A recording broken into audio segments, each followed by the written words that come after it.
This is the VOA Special English Agriculture Report. The United States is suffering its worst drought in almost 60 years.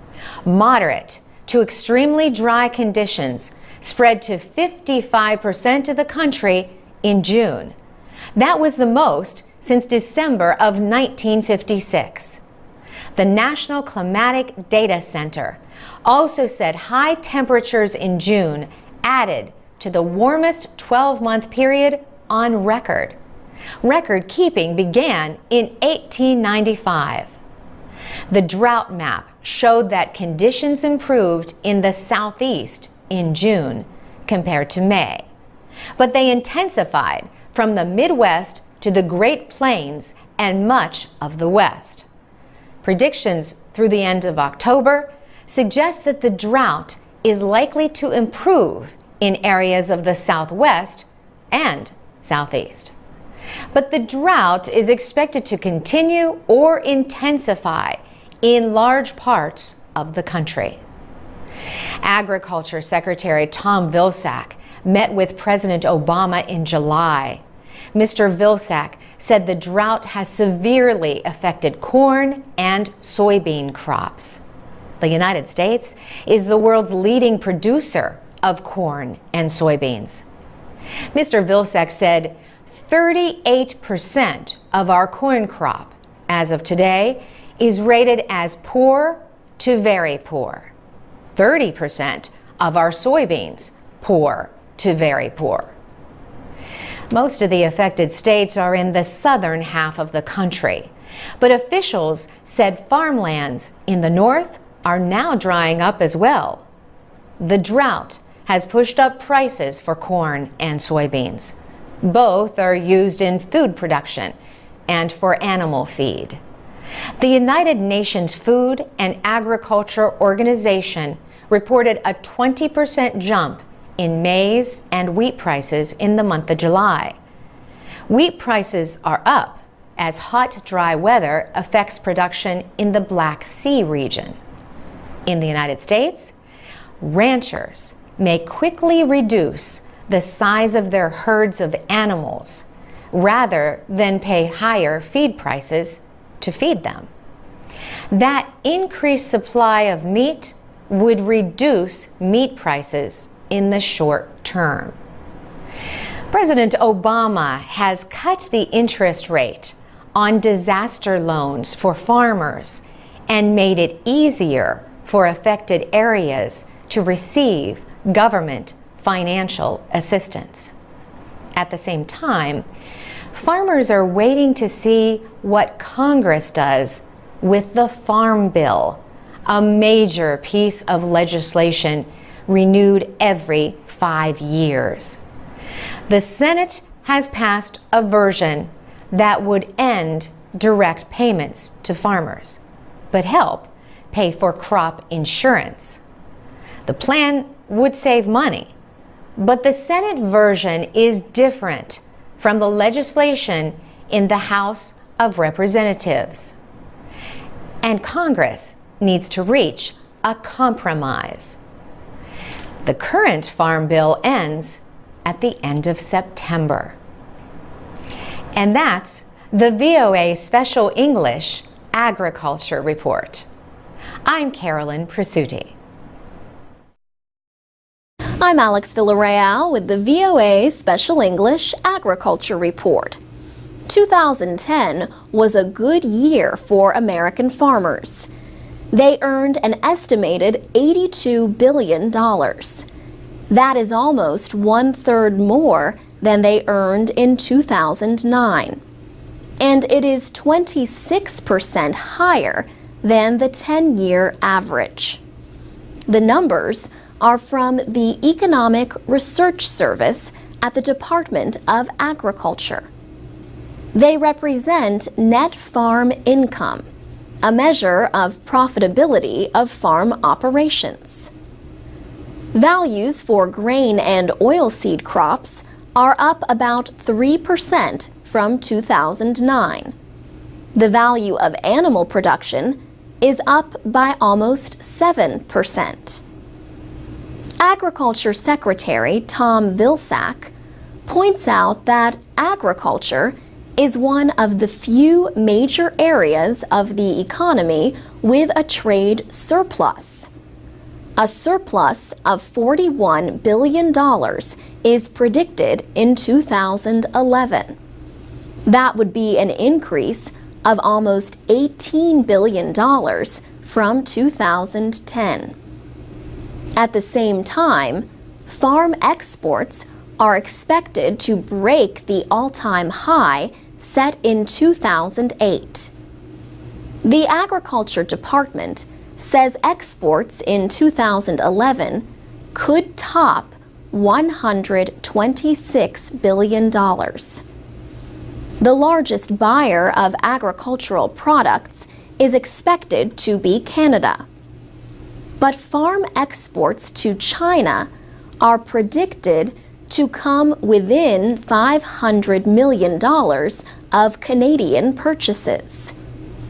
Secretary Vilsack says countries in Southeast Asia and the Middle East are also buying more from American farmers. Poor growing conditions overseas played an important part in higher prices for American crops in 2010. Charlotte Hebebrand is chief executive of the International Food and Agricultural Trade Policy Council in Washington. She says drought conditions had a big effect over the summer. Wheat prices rose after Russia halted wheat exports, although Russia later eased the ban. Wheat used to be America's top crop, says economist Charlotte Hebebrand. She says wheat production has actually declined over the past few years because corn has become the most popular crop. Corn, or maize, is mostly fed to animals or made into ethanol fuel and high fructose corn syrup. But Ms. Hebebrand says with the recent increase in wheat prices, American farmers might plant more wheat again. Corn and wheat are the two largest crops supported by the government through subsidy payments. For VOA Special English, I'm Alex Villarreal. This is the VOA Special English Agriculture Report. A drought across much of the United States is forcing farmers to make difficult decisions. Damage to corn and soybeans is already severe in the hardest hit areas. Alan Bowers Jr. is a farmer in the state of Illinois in the Midwest. He explains the situation this way. You get up in the morning and you think it might be another 13 months before we get a paycheck. The corn and soybean crop is our paycheck. The corn on his farm is so dry the stalks break apart easily. The corn is unusable. So in the middle of July, Alan Bowers decided to cut down his crop to avoid a total loss. He says it can only be used to feed animals. Alan Bowers Jr. and his wife Lori are hoping for a small insurance settlement to help them pay their bills until next year. Lori Bowers says, "People don't realize we have no boss and we have nobody to help us, and it's tough. You have to work together. You have to work with a husband and a wife and family, and together try to work through it." The Bowers could also lose their soybeans to the record high temperatures and lack of rain in the worst drought in more than 50 years. And Alan Bowers says the farm itself may not survive if next year is anything like this. The farm has been in his family for 4 generations. The drought is affecting the Mississippi River, the nation's longest and most economically important waterway. Last year, heavy rains flooded parts of the Mississippi. This year, the level is so low, shipwrecks, normally hidden underwater, can be clearly seen. Jason Brown is a hydraulic engineer with the Army Corps of Engineers. He says the low water hurts farmers who send crops down the river.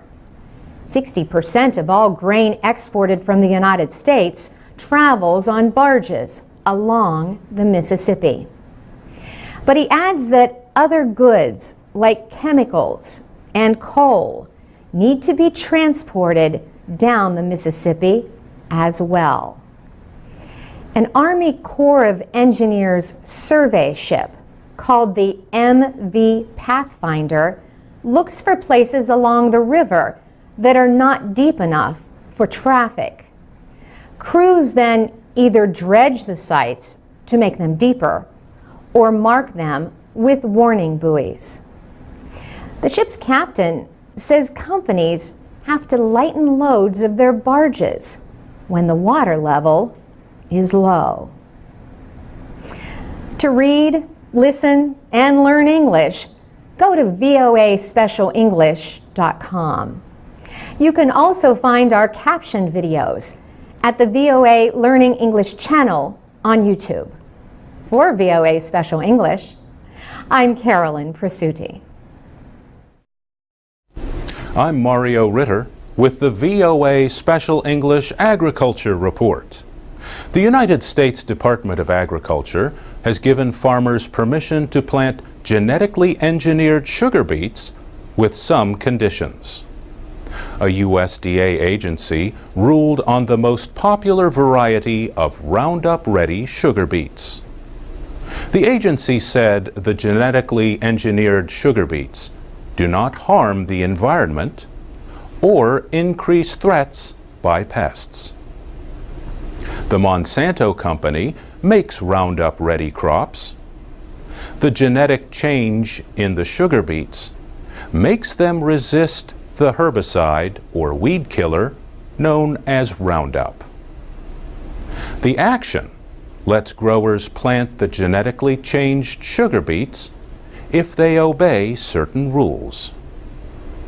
The USDA agency expects to finish its full environmental study of the sugar beets by May of next year.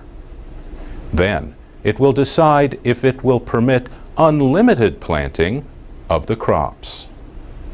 Sugar beets provide about half of America's sugar supply. The government agency had unconditionally approved the genetically engineered sugar beets in 2005. But after legal action, the United States District Court for the Northern District of California canceled the agency's approval last year. The court said the Agriculture Department needed to perform a complete study of the environmental effects of the sugar beets. Jim Greenwood leads the Biotechnology Industry Organization. The group represents more than 1,000 biotechnology companies and other organizations. Mr. Greenwood says the current decision is a reasonable step. He says it lets farmers make planting choices while the environmental statement is being completed. But activist groups for the environment and food safety question the product's safety. They will take legal action in the same federal court that issued the ruling last year. Lawyer Paul Architoff of the organization Earth Justice said he expects to be able to challenge the recent decision before the district court.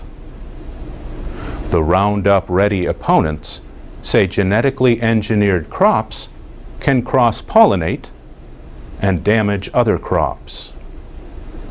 And they say the crops can cause the growth of weeds that resist Roundup. Last year, the United States Supreme Court considered its first case about genetically engineered crops. The court rejected a lower court's decision to ban the sale of genetically engineered alfalfa seeds until the government completed a study of their effects on the environment. For VOA Special English, I'm Mario Ritter. This is the VOA Special English Agriculture Report. European Union officials estimate that 20% of all fish are caught illegally. They say honest fishermen and their communities lose as much as $23 billion worth of seafood every year. The European Union and the United States are among the world's largest importers of seafood. In September, they signed a joint agreement in Washington to increase cooperation against fish piracy. The problem is also known as illegal, unreported, and unregulated fishing, or IUU. Jane Lubchenco, the Undersecretary of Commerce for Oceans and Atmosphere, signed the agreement for the United States. Maria Damanaki, the Commissioner for Maritime Affairs and Fisheries, signed it for the European Union. They said the European Union and the United States are starting to identify illegal fishing ships and bar them from their ports.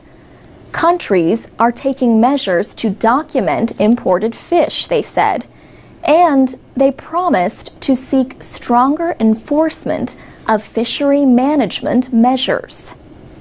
Gerald Leap is Senior Officer for International Policy at the Pew Environment Group in Washington. Mr. Leap says pirate fishing exists only because illegal operators find a place to sell their fish. The pirate fishermen undermine any attempt at achieving sustainable fisheries. They undermine the efforts of those fishermen who are playing by the rules to legally market the fish they catch. Illegal fishing reduces market prices, making it harder for those who follow the law to compete. It can also increase the risk that fisheries will collapse. 3 billion people depend on seafood as their main source of protein. Ms. Lubchenco said the millions of tons of seafood pirated each year may represent as much as 40% of the total catch in some fisheries. The new agreement aims for greater action by governments to prevent illegal operators from making a profit. For example, port officials can prevent them from landing at their ports to sell their catch. Gerald Leap says honest fishermen are not the only ones affected by the actions of fish pirates. They undermine the efforts of scientists to set quotas to make sure that stocks of fish do not go extinct. And they undermine those regulators who are trying to determine who should catch what and how to divide up what should be a sustainably managed catch. These are pirates in the truest sense of the word. They are literally stealing the fish. For VOA Special English, I'm Alex Villarreal.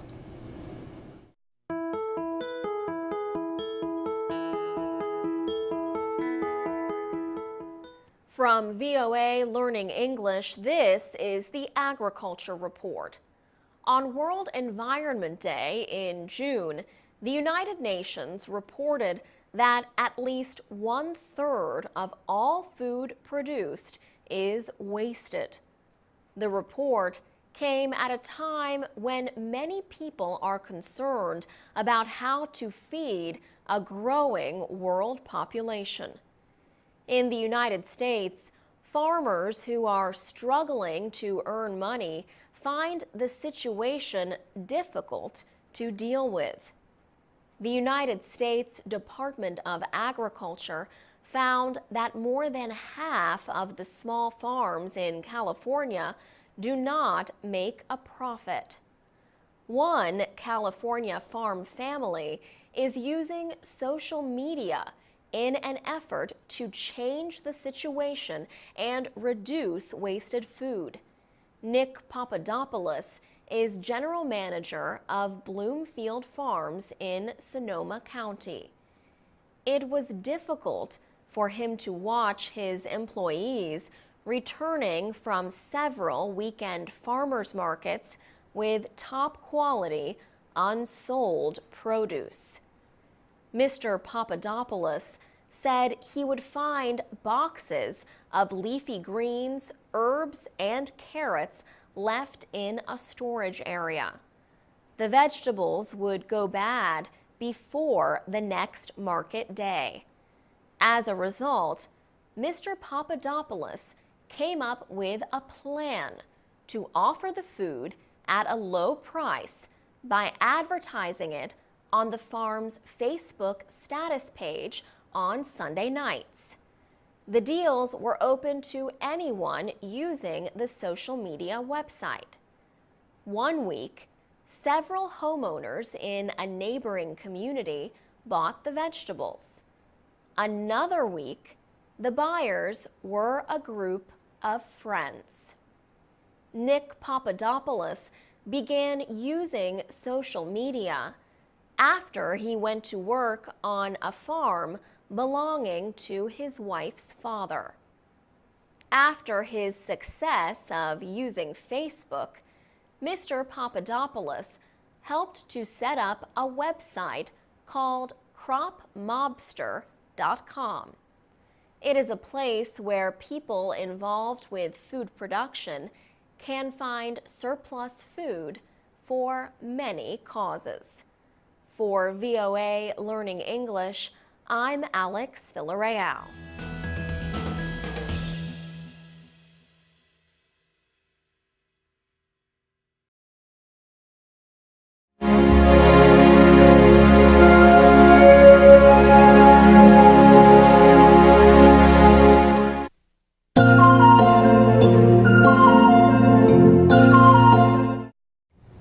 This is the VOA Special English Agriculture Report.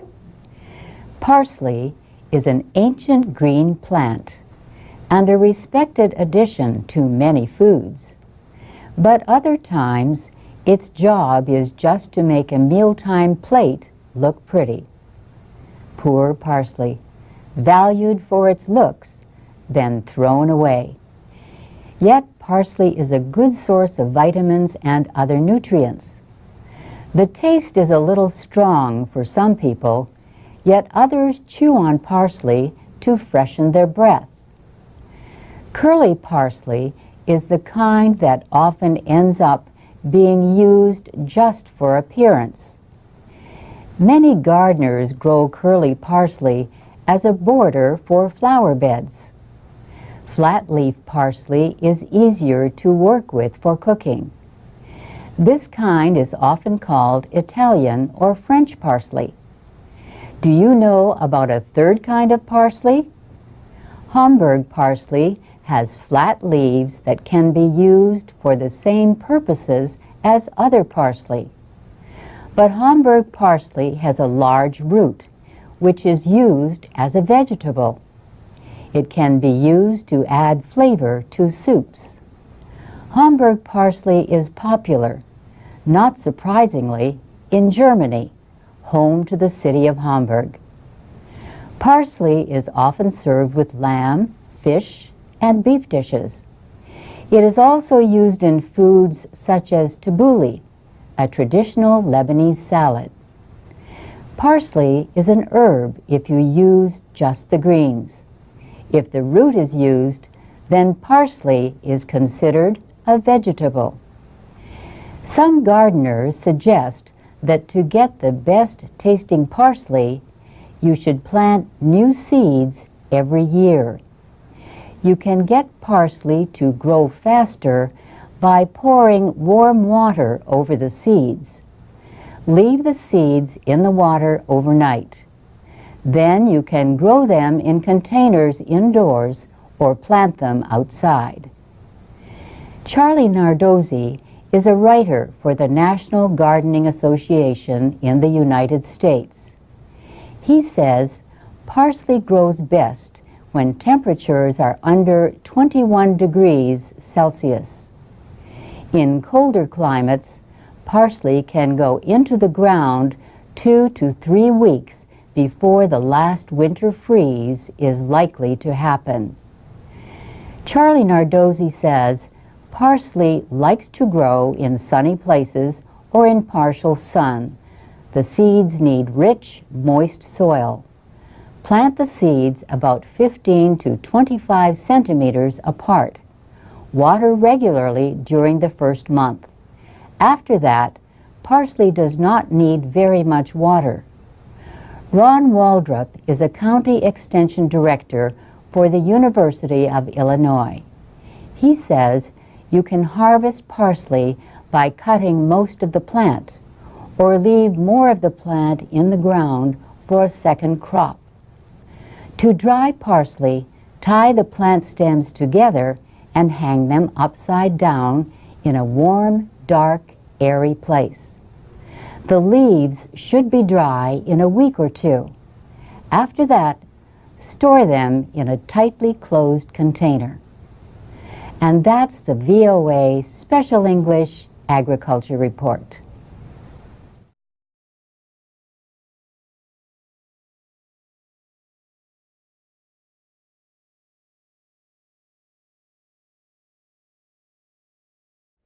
This is the VOA Special English Agriculture Report. People might think that beets are always dark red, but this tasty root vegetable also comes in other colors. There are pink, yellow and white beets, and beets with circles of red and white inside. These are known as candy cane or candy stripe beets. Beets are high in nutrients, including folate, iron, and fiber. They can be eaten fresh or frozen, canned or pickled. And not just the root, but also the tops can be eaten. The leaves make good salads when the plants are young, and the greens can be cooked when the plants are older. Beets do not require much work to grow. They like cool temperatures between 16 and 18 degrees Celsius. They grow best in full sun and in loose soil that is not too wet. Remove stones from the soil while preparing the ground and test the soil before adding lime and fertilizer. Some experts say the best fertilizers for beets are low in nitrogen. Beets need the acidity level in the soil to be 6 to 7.5. Beet seeds can be planted as soon as the soil is able to be worked at the start of the growing season. Planting them every 2 or 3 weeks will provide a continuous harvest into the fall. Cindy Haynes at Iowa State University suggests planting the seeds 1 1/4 centimeters deep. They should be planted in rows that are spaced 30 to 46 centimeters apart. Overcrowding the plants will mean that the roots cannot spread out and grow. thin the beets by removing the smaller ones. These can be used as greens. Cindy Haynes says little or no fertilizer is needed in fertile soils. But once the seeds are planted, she does suggest covering the soil with a little mulch to protect it during rains and dry periods. She also suggests putting a fence around the plants to keep away rabbits and deer. She says the only work needed once beets have been thinned is weeding, and when the weather is dry, a weekly watering. Some people like beets prepared simply in butter. Others like to cook them with cinnamon and ginger. However you like them, for best results, beets should be picked when they are 4 to 5 centimeters across. Beets much larger than that can be tough and have to be cooked for a long time. And that's the VOA Special English Agriculture Report. For transcripts, MP3s, podcasts, and captioned videos of our reports, go to voaspecialenglish.com. You can also share comments and questions. I'm Alex Villarreal with the VOA Special English Agriculture Report. Goats are valuable not just for their milk and meat, or for their ability to control weeds and help renew grasslands, or even for their ability to be gentle around children. Goats can also be valuable for their hair. Cashmere goats produce cashmere, and Angora goats produce... Did you think we were going to say Angora? No, Angora fiber comes from rabbits. Angora goats produce mohair. Mohair is used in sweaters, scarves, coats, and other products, including floor coverings and doll hair. The United States is a leading producer of mohair, along with South Africa and Turkey. America's top producing state is Texas. An adult Angora goat can produce as much as 7 kilograms of hair each year. As the goats grow older, however, their hair becomes thicker and less valuable. Hair from white or solid-colored goats is the most popular, but the appeal of mixed-color mohair has grown. Angora goats are also used as show animals. They require little special care. The animals need milk from their mothers for 3 or 4 months. They reach full maturity when they are a little more than 2 years old. But even then, they are smaller than most sheep and milk goats. Cashmere goats are usually larger than Angoras. They can grow big enough to be kept with sheep and cattle. The outer hair of the animal is called guard hair. Behind it is the valuable material on a cashmere goat. Cashmere is valued for its softness and warmth without much weight. Some farmers comb their cashmere goats to remove the hair. But if the animals do get a haircut, it often takes place at the time when they naturally lose their winter coat, between December and March. Angora goats generally get their hair cut 2 times a year, in the spring and fall. The job can be done with simple cutting tools or by hiring a professional shearer. Angoras may need special protection from the cold for about a month after shearing. The value of an animal's coat depends on the age, size, and condition. But whatever kind of goat you choose to raise, be sure you have a good fence. Goats love to explore. For VOA Special English, I'm Alex Villarreal. To learn more about agriculture, go to voaspecialenglish.com for transcripts and MP3s of all of our reports. We're also on Facebook, Twitter, and YouTube at VOA Learning English. This is the VOA Special English Agriculture Report. An American intelligence report says water-related problems will likely increase tensions around the world in the next 10 years. These problems include water shortages, poor water quality, and floods. The report says the problems will increase the risk of instability and the failure of governments. However, countries are seen as unlikely to go to war over water. The report says water tensions have historically led to more water-sharing agreements than violent conflicts. But beyond 10 years, it warns that some governments could use water as a weapon to pressure others. And water could also be used to further terrorist objectives. The report is called an Intelligence Community Assessment on Global Water Security.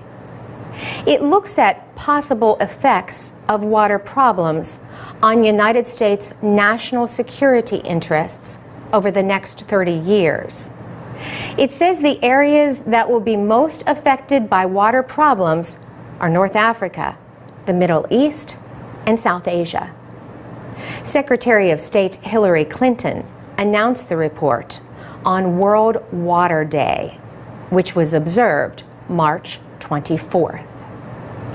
The National Intelligence Council wrote the report based on a national intelligence estimate she requested a year ago. The report says water-related problems could distract countries from working with the United States on important policy goals. But it also predicts an increased demand for American aid and expert help to solve those problems. That demand could create opportunities for leadership and influence. The report says water shortages, poor water quality, and floods by themselves are unlikely to result in state failure. But these could combine with poverty, social tensions, environmental problems, poor leadership, and weak governments to produce social disorder. And that combination could cause state failure. The report predicts that from now through 2040, water shortages and pollution probably will harm the economic performance of important trading partners. During the next 10 years, it says, the loss of groundwater supplies in some agricultural areas will create a risk to national and global food markets. These shortages will be a result of poor management. Agriculture uses about 70% of the world's fresh water. The report says technology that reduces the amount of water needed to grow crops will offer the best defense against shortages. For VOA Special English, I'm Carolyn Presutti. This is the VOA Special English Agriculture Report. Suppose you eat rice every day, but one day you go to the store and discover that the price is more than you can pay. That happened to millions of people 2 years ago at the height of the world food crisis. Between April of 2007 and March of 2008, the price of rice doubled in many places. Economists blamed the crisis on different causes, including high energy costs, bad weather, and the use of food crop lands for biofuel production. High food prices pushed more people in developing countries into poverty and hunger. Some researchers say people living in cities in West Africa may have suffered most of all. Geographers from 3 American colleges did a study published in the Proceedings of the National Academy of Sciences. William Mosley of Macalester College in Minnesota led the study. The team looked at 30 years' worth of information on food security and agricultural policy in Gambia, Ivory Coast, and Mali. Most of the research centered on rice, an important crop in those 3 West African countries. The researchers say Gambia and Ivory Coast suffered more during the food crisis than Mali did. They say this was because people in Gambia and Ivory Coast had come to depend on imported rice. Local rice production fell after the countries reduced farm supports and import taxes under free market reforms. That meant rice farmers were not only earning less, but facing greater competition from imports. Then, when the food crisis hit, the cost of foreign rice shot up. The researchers say Mali suffered less because it depended less on imported rice, in part because of geography. Mali is not a coastal country with ports like Ivory Coast and Gambia. Lawrence Becker from Oregon State University says, after gaining independence, African nations tried to help farmers. Governments provided low-cost seeds and fertilizers. They built processing mills and roads to market. And they protected their markets with high tariffs on imported food. But by the late 1970s and the 1980s, those countries no longer had much money to help farmers. So they changed policies and tried another way to improve agriculture.